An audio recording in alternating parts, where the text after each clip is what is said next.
We are living through a slow-motion collapse of trust. In the high-noise environment of 2026, humans are retreating into echo chambers, increasingly isolated from anyone who doesn't already agree with them. Modern culture provides a specific set of buzzwords to justify this retreat. You've heard the phrases, "I'm discerning that this isn't aligned for me," or "I have discernment about that person." The people using these phrases are usually sincere, but more often than not, what they are calling discernment is a costume. It is a spiritual-sounding label used to mask fear, prejudice, or a simple avoidance of uncomfortable friction. This is false discernment. It occurs when a fast emotional reaction is retroactively labeled as wisdom to protect the ego. A person feels a surge of discomfort, makes a snap judgment, and then calls that reaction a spiritual gift. When we confuse reactive gut feelings with wisdom, we systematically dismiss the people who are actually trying to show us our blind spots. The result is a life that gets smaller every year, vulnerable to misinformation and socially marooned.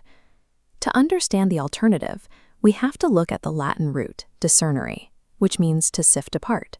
It is the image of a farmer separating wheat from chaff, holding both in the hand to find what is actually nourishing. A recurring pattern emerges across ancient cultures.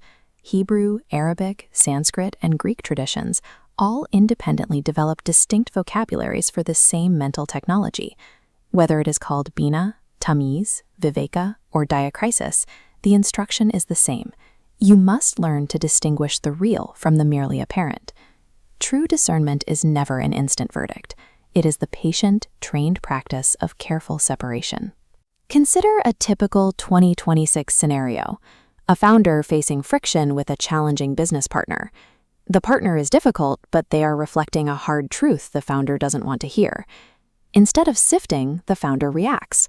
The chest tightens, the pulse rises, the nervous system enters a defensive state. This is physiological activation, not wisdom. In this state, the founder treats a gut feeling as an automatic truth. But gut feelings are often just unprocessed history, a trauma response from the past disguised as a signal about the present. The founder makes an instant verdict, labels the partner as low vibration, and refuses to revisit the decision. They have fused their identity with a conclusion that took only seconds to form. By bypassing the sifting process, the founder cuts out a helpful dissenting voice.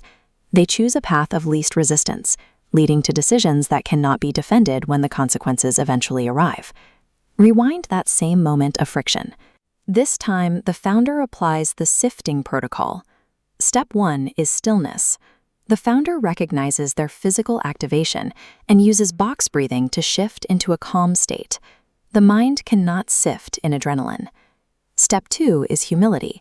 By saying, "I might be wrong," the founder unfuses ego from the outcome, expanding perspective into open inquiry.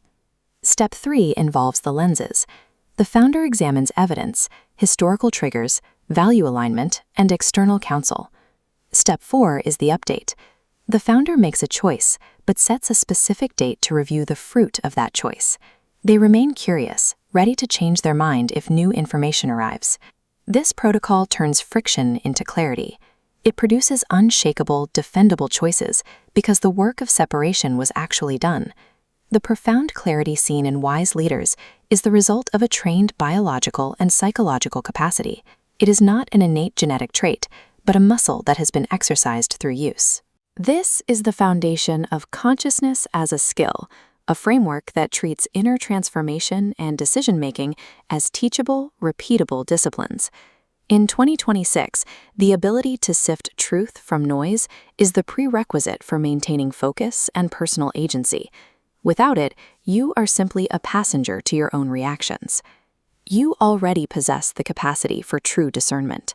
The only difference between confusion and clarity is the willingness to train.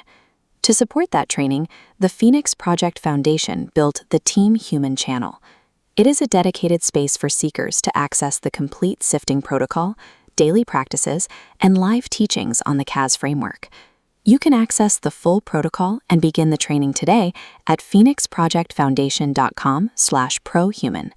Step out of the reaction machine, join a community of seekers, and walk the pro-human path.